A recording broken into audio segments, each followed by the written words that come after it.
warrior champion was once a contender who refused to give up.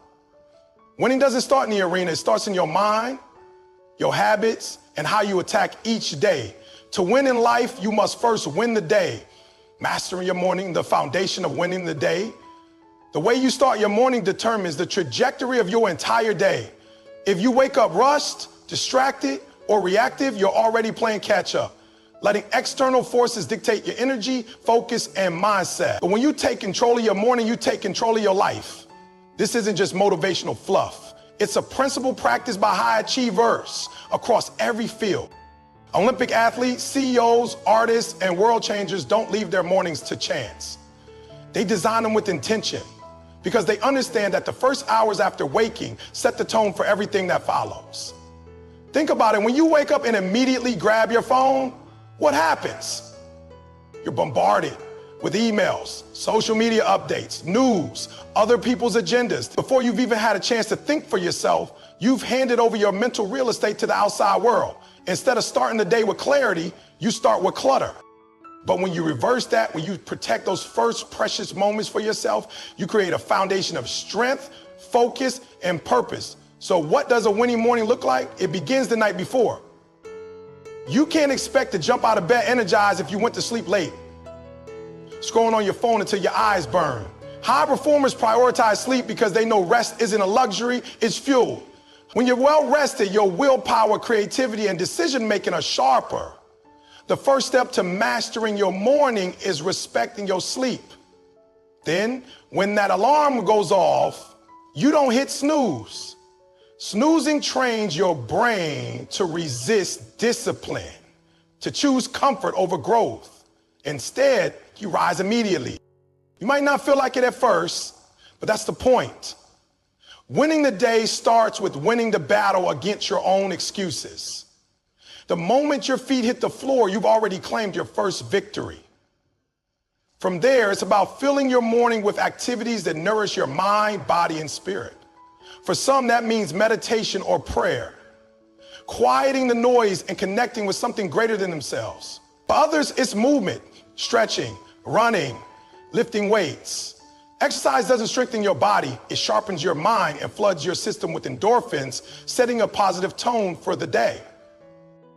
Then there's feeding your mind. Reading even just 10 pages of a book, listening to a motivational speech, or reciting affirmations programs your subconscious for success. Words have power. The things you tell yourself in those early hours shape your beliefs, your confidence, and your accident. Eric Thomas didn't become E.T. by accident. He conditioned his mind with relentless positivity, self-belief, and hunger. And let's not forget gratitude. Taking just a minute to reflect on what you're thankful for shifts your mindset from scarcity to abundance. Instead of waking up thinking about what you lack, you focus on what you have, and that energy carries you forward. A winning morning also includes planning.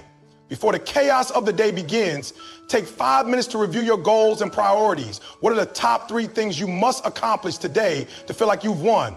Write them down. This simple act programs your brain to focus on what matters, cutting through the noise of trivial tasks. But here's the hard truth. None of this works if you don't protect your morning time. That means setting boundaries, saying no to late night distractions, waking up before the rest of the world demands your attention, and guarding those early hours like a soldier guards their post. You wouldn't let someone barge into your home uninvited, so why let distractions invade the sacred space of your morning? Of course, there will be days when you slip up. Maybe you stayed up too late, or the alarm felt heavier than usual. That's okay. Winning the day isn't about perfection. It's about persistence. The key is to never let a bad morning turn into a bad day. Reset, refocus, and reclaim the next moment. Ultimately, mastering your morning is about respect. Respect for your time, your potential, and your future self. Every day is a gift, and how you start it determines whether you'll spend it reacting to life or commanding it. When you win the morning, you position yourself to win the day. And when you stack enough winning days together, you create a winning life. So tomorrow when that alarm sounds, remember, the choice you make in that moment to rise or to retreat is a microcosm of every choice that follows. Win that moment, and you've already begun to win the day. Success is rarely the result of one grand sweeping gesture. It's built through the accumulation of small deliberate action, repeated over time. The myth of overnight success is just that, a myth. Behind every sudden breakthrough are countless hours of unseen effort, discipline, and incremental progress. This is why focusing on small wins is so transformative. When you shift your mindset from chasing instant results to embracing daily progress, you unlock sustainable growth. The compound effect of consistency outperforms short bursts of intensity every time. Consider the analogy of weight loss. No one loses 50 pounds in a single day. Instead, they lose 1 pound 50 times. Each pound may seem insignificant in isolation, but together they create dramatic change. The same principle applies to mastering a skill, building a business, or improving relationships. Small, consistent efforts, when applied with patience and persistence, lead to extraordinary outcomes. The key is to trust the process even when the results aren't immediately visible. Many people fail because they expect linear progress. They believe effort should always yield visible, proportional rewards. But growth is often non-linear. There are plateaus, setbacks, and periods where it feels like nothing is happening. This is where most people quit. They mistake the plateau for failure when in reality it's part of the journey. The people who succeed are the ones who keep showing up, even when motivation fades. They understand that small wins, stacked over time, create unstoppable momentum. How do you apply this in daily life? Start by breaking big goals into micro action. If you want to write a book, don't fixate on the 300-page masterpiece. Focus on writing 1 page a day. At that pace, you'll have a draft in less than a year. If you want to get fit, don't obsess over running a marathon tomorrow. Commit to a 10-minute walk today. These small actions may seem trivial, but they do 2 critical things. They reduce resistance and build habit strength. The smaller the action, the easier it is to start. And starting is often the hardest part. Another crucial aspect of small wins is measurement. What gets measured gets managed. Tracking your progress, whether through a journal, an app, or a simple checklist, creates accountability and reinforces momentum. Each check mark is a small win, a reminder that you're moving forward. Over time, these check marks add up to undeniable proof of your progress. Even on days when you feel stuck, looking back at your tracked wins can reignite your motivation. It's also important to celebrate small wins along the way. Society conditions us to delay gratification until we reach some distant finish line. But this mindset is flawed. The point is to maintain the habit, even at a reduced capacity. Skipping entirely breaks the chain of consistency, while doing a small amount keeps the momentum alive. Another trap to avoid is comparing your small wins to someone else's highlight reel. Social media amplifies this distortion, making it seem like everyone else is achieving greatness effortlessly, but you're seeing their peaks, not their daily grind. Theodore Roosevelt famously said, "Comparison is the thief of joy." Stay focused on your own path, your own progress, and your own small wins. The beauty of small wins is that you don't need extraordinary talent, resources, or luck. Just the willingness to show up consistently. Over time, these small efforts compound into something extraordinary. Think of a snowball rolling down a hill. At first, it's small and moves slowly. But with each revolution, it gathers more snow and momentum until it becomes an unstoppable force. Your habits work the same way. Finally, remember that small wins build confidence. Every time you follow through on a commitment to yourself, you strengthen your self-trust. You prove that you're capable of growth even in tiny increments. This confidence then fuels bigger actions. What starts as a 10-minute walk evolves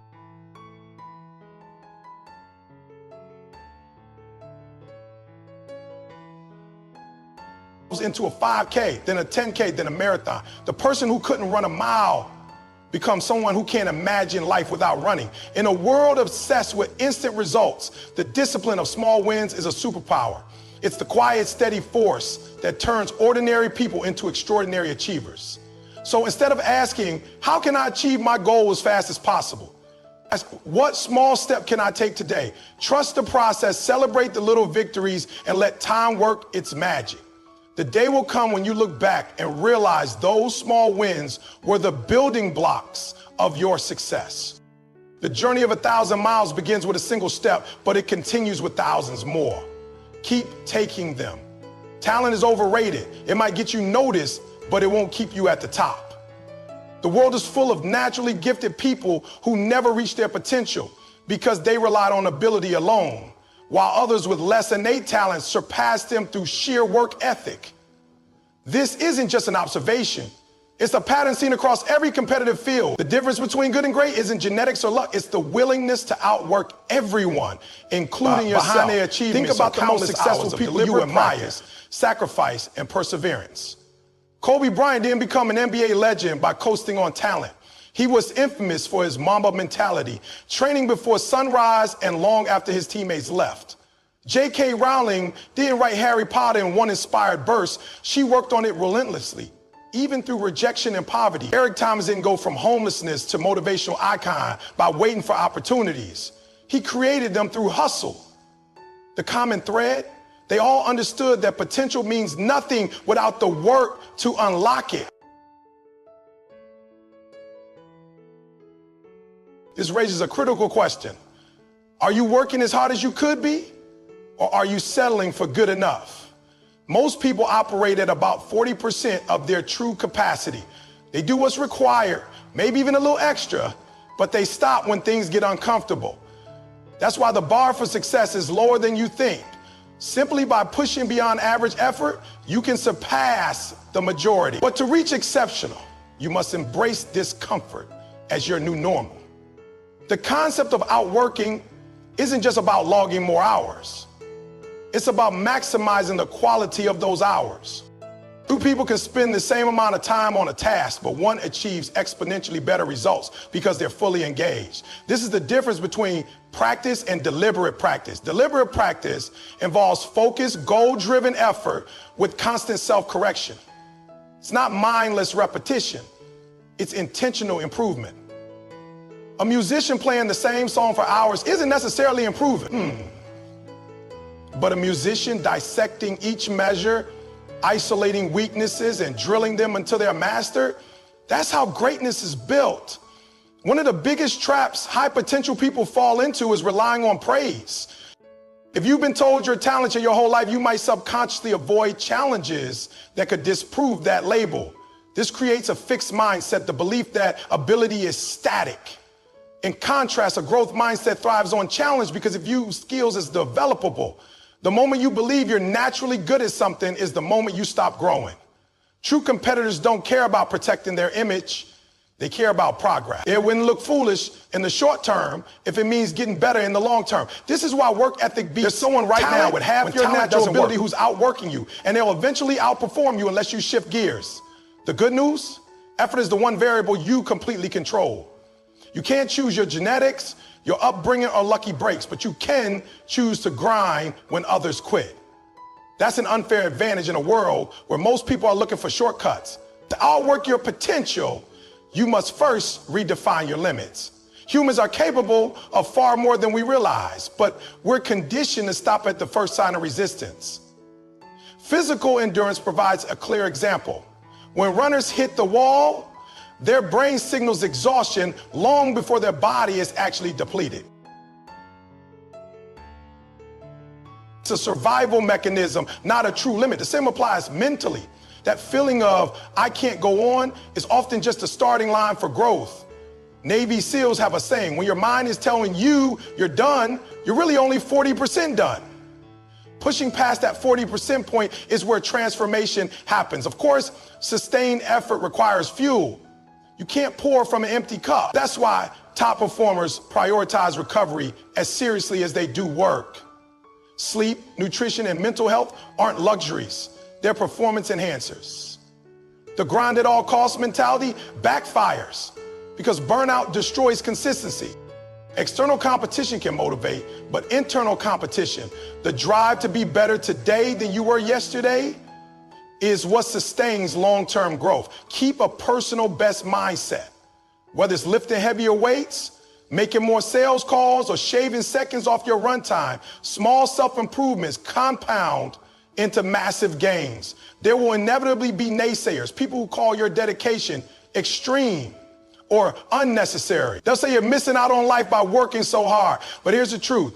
What looks like obsession to others is often fulfillment to you. Passionate people don't feel deprived when they're working toward their purpose. They feel alive.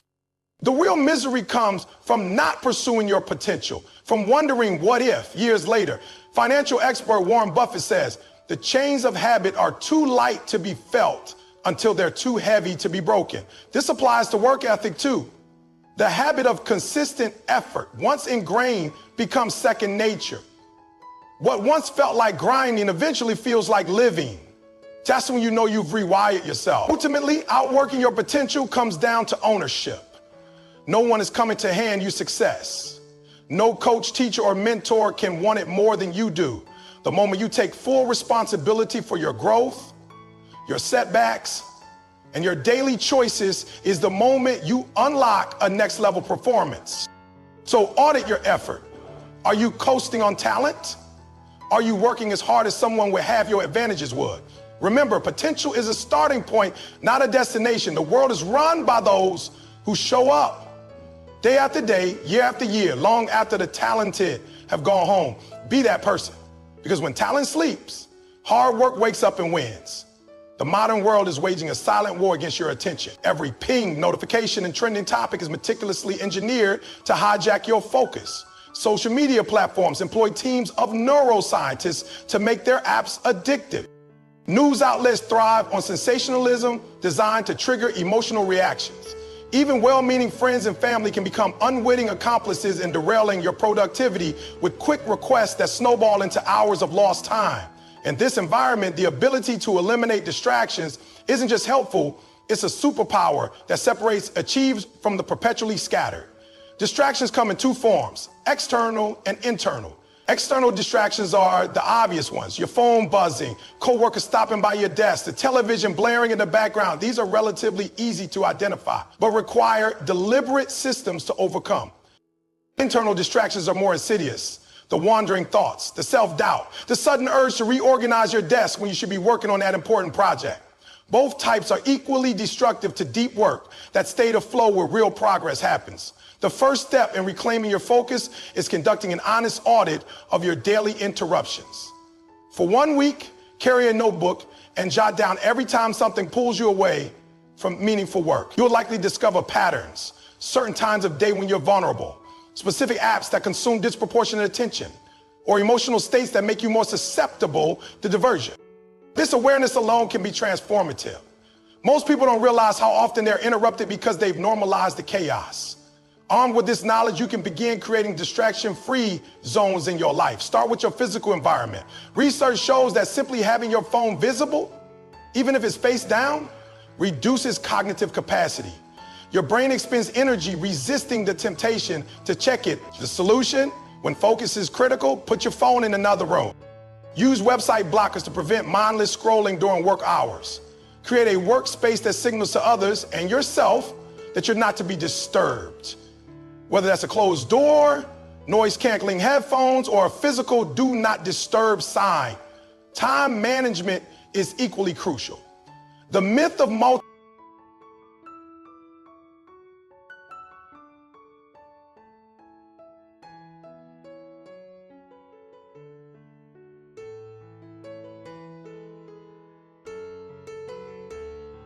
multitasking has been thoroughly debunked. What we call multitasking is actually rapid task serving, which can reduce productivity by up to 40%. Instead, batch similar tasks together and assign them specific time blocks. Check emails only at predetermined intervals rather than throughout the day. Schedule social media for a narrow window rather than allowing it to infiltrate every spare moment. These structural changes prevent the decision fatigue that makes us vulnerable to distraction. Internal distractions require different tactics. That nagging thought about unpaid bills or an upcoming appointment won't disappear through willpower alone. Implement a brain dump practice. Keep a notepad where you can quickly jot down intrusive thoughts to address later. This technique reassures your mind that the thought won't be forgotten, freeing you to refocus. Meditation is another powerful tool for taming the wandering mind. Even 5 minutes of daily practice can strengthen your ability to notice distractions without acting on them. Technology deserves special attention because it's both our greatest tool and our biggest obstacle. The same devices that enable remote work and instant communication also breed compulsive checking behaviors. Turn off non-essential notifications. If something is truly urgent, people will call. Use grayscale mode on your phone to make apps less visually stimulating. Designate one device, like a tablet, for leisure browsing so your work computer remains associated with focused productivity. These small tweaks can significantly reduce digital temptation. Other people in your life can unintentionally become sources of distraction unless you set clear boundaries. Well-meaning colleagues who drop by for quick chats, family members who assume working from home means you're available for errands. These interruptions fragment your concentration. Polite but firm communication is key.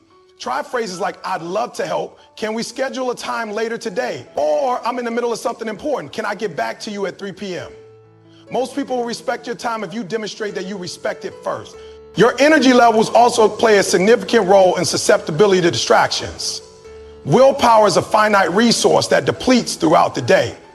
Schedule your most demanding tasks for when you're naturally most alert.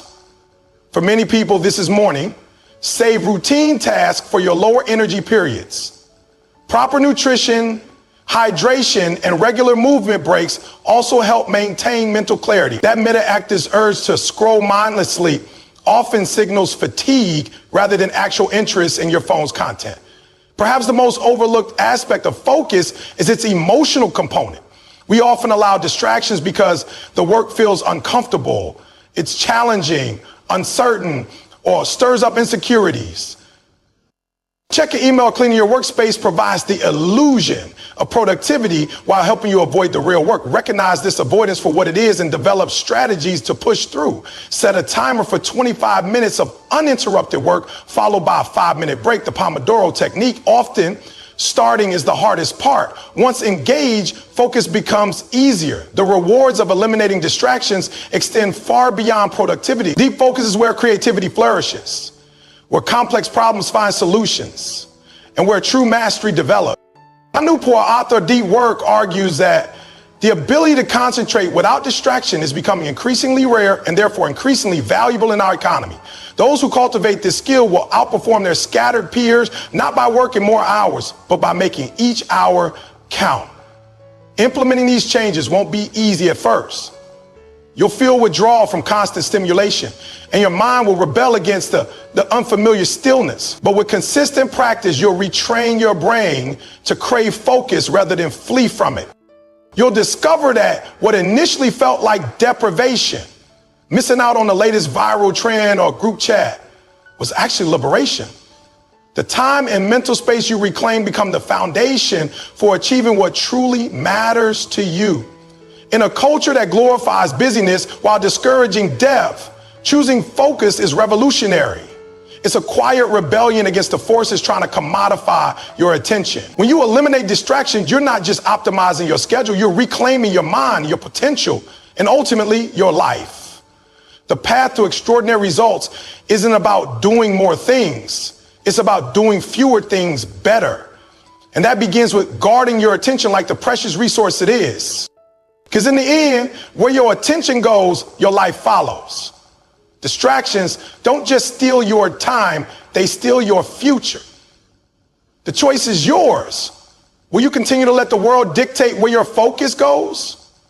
Or will you take deliberate control and direct it toward what truly matters? The quality of your work, your relationships, and your very experience of living hangs in the balance. The most underrated habit of high performance isn't what they do during the day, it's what they do at the end of it. Reflection is the silent engine of growth, the process that transforms experience into wisdom. Without it, we risk repeating the same mistakes while wondering why nothing changes. With it, we extract every ounce of value from our efforts, accelerating our progress exponentially. This practice isn't about self-judgment, It's about strategic self-awareness. When you make reflection a non-negotiable part of your routine, you stop living on autopilot and start consciously designing your improvement. Consider two people with identical skills and work ethics. One charges forward without looking back, while the other dedicates 15 minutes each evening to review their day. Within months, the second person will have pulled ahead significantly. Why? Because they're not just accumulating experiences. They're actively learning from them. They spot patterns in their behavior, identify what's working, and course correct what isn't. This creates a feedback loop where each day builds smarter upon the last. The ancient Stoics practice evening reflection. Military leaders conduct after-action reviews, and elite athletes study game footage. There's a reason this discipline transcends time and fields. Effective reflection begins with asking quality questions. How did I spend my time today? It's decent, but did my activities today align with my top priorities? Cuts deeper. What went wrong? Might surface problems, but what early signs did I miss that could have prevented this? Develops foresight. The questions you ask yourself determine the quality of insights you uncover. Some powerful ones include, where did I excel today? Where did I hold myself back? What assumptions did I make that proved incorrect? If I could relive this day, what would I do differently? These prompts move you beyond surface level accounting into meaningful analysis. Journaling supercharges this process. The act of writing enforces clarity. It's harder to gloss over uncomfortable truths when they're staring back at you in ink. Don't mistake this for diary style rambling. Strategic journaling focuses on extracting actionable lessons. Record not just what happened, but why it happened and how you responded. Over time, these entries become a treasure trove of personal data, revealing your unique productivity rhythms, decision-making tendencies, and growth opportunities. The most successful people treat their journals like laboratories, places to experiment with different approaches and document the results. Equally important is celebrating wins, no matter how small. Our brains have a negativity bias. We remember failures more vividly than successes unless we consciously counterbalance it. Acknowledging daily victories trains your mind to recognize progress, building motivation and confidence. Did you handle a difficult conversation well? Resist an unhealthy temptation? Make progress on a long-term project? These all count. The key is specificity. Instead of, I had a good day, note, I finished the proposal draft despite interruptions. Or, I remained patient when the technology failed. This granular appreciation creates momentum. Of course, reflection without adjustment is just navel gazing. The magic happens when insights translate into changed behavior. This requires brutal honesty about what needs to change, not just in your actions, but sometimes in your environment, relationships, or even fundamental beliefs. Maybe you realize you're most productive before noon, so you shift important work to mornings. Perhaps you notice certain people consistently drain your energy, prompting boundary adjustments. These realizations only matter if they lead to action.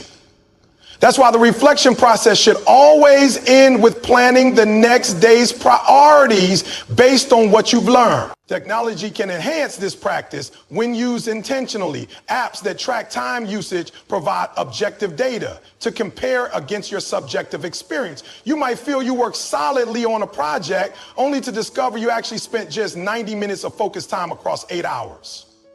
Digital journals with search functions help spot long-term patterns, like realizing your most creative periods follow certain types of exercise. Even simple tools like calendar, color coding can reveal imbalances in how you're allocating your life's most finite resource, time. The emotional component of reflection deserves special attention. It's easy to slip into self-criticism during reviews, especially for high achievers. But berating yourself for shortcomings is counterproductive. It triggers avoidance rather than improvement. Instead, adopt a scientist mindset. Observations without judgment. When you notice a mistake or missed opportunity, ask what conditions led to this, rather than why am I so lazy? This neutral framing makes it easier to address root causes. If you consistently skip workouts, explore whether it's a scheduling issue, energy management problem, or lack of enjoyment in your current routine, solutions emerge when you approach yourself with curiosity rather than condemnation. Weekly and monthly reviews add another layer of perspective. While daily reflection catches immediate adjustments, longer intervals reveal bigger patterns.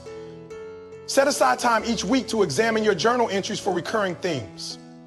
Monthly reviews can assess progress toward larger goals, prompting necessary pivots before too much time passes. These regular checkpoints prevent the common tragedy of realizing months too late that you've been climbing the wrong ladder.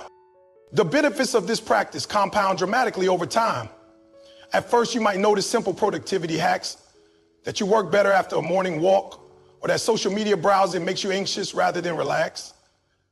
Deeper layers emerge with consistency. Perhaps you recognize a tendency to procrastinate on tasks tied to self-worth, or that your best ideas come when you allow for unstructured thinking time. These personal insights are gold. They help you design a life that works with your nature rather than against it. Leaders who maintain this discipline develop what psychologist Carl Waite called wisdom in the present. They can assess situations more accurately, make better decisions under pressure, and adapt more quickly to change because they've trained themselves to learn from every experience. This creates a powerful advantage in our rapidly changing world, where the ability to unlearn and relearn often matters more than initial expertise.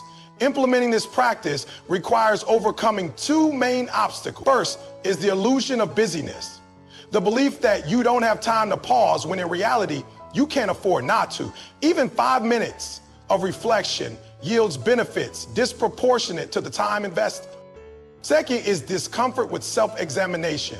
Many people subconsciously avoid looking too closely at their lives because it might reveal necessary but difficult changes. The solution to both is starting small and building the habit gradually.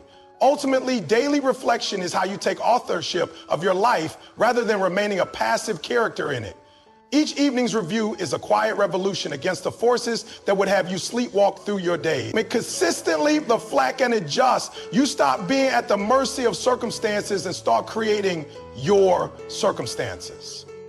You become the sculptor of your habits rather than their sculpture. The unexamined life, Socrates warned, isn't worth living, but the examined life, where each day's experiences become fuel for the next day's growth, that's where true mastery lies. In those quiet moments of honest review, you're not just accounting for time spent, you're ensuring that time spent you wisely. That's how ordinary days become extraordinary years and how potential transforms into legacy. Because here's the secret no one tells you. Success isn't about doing more things right. It's about doing fewer things wrong. And you only discover what those things are by stopping long enough to look. As we bring this journey to a close, remember that winning the day isn't about perfection. It's about presence. It's about showing up fully, engaging completely, and extracting every ounce of value from the 24 hours we're all given equally. And the 5 keys we've explored: mastering your morning, valuing small wins, outworking your potential, eliminating distractions, and reflecting to adjust, aren't separate strategies, but interconnected parts of a powerful system for excellence. When you string these practices together consistently, something remarkable happens. Ordinary days compound into extraordinary results. You'll look up one day and realize the life you've created is the one you once only imagined. But that transformation won't come from a single heroic effort. It will come from the quiet dignity of daily discipline, from choosing focus over frenzy and progress over procrastination day after day. The world will try to pull you in countless directions to dilute your attention and energy across trivial pursuits. Your job is to stay true to what matters, to protect your time like the sacred gift it is, and to remember that today, this very day, is the only day you can actually win. Yesterday's already gone. Tomorrow isn't promised. But today is your masterpiece in progress. So when you wake tomorrow, rise with intention, approach each hour with purpose. And when evening comes, reflect, not with regret, but with reverence for the opportunity to try again. This is how champions are made, not in the spotlight, but in the shadows of preparation, not through luck, but through relentless daily betterment. The person you meant to become is waiting on the other side of these disciplined days. Now go meet him. The sun will rise again tomorrow, bringing with it a fresh chance to win the day. Will you be ready? The answer lies not in your words, but in your actions when that alarm sounds. This is your moment. This is your life. Win it one day at a time.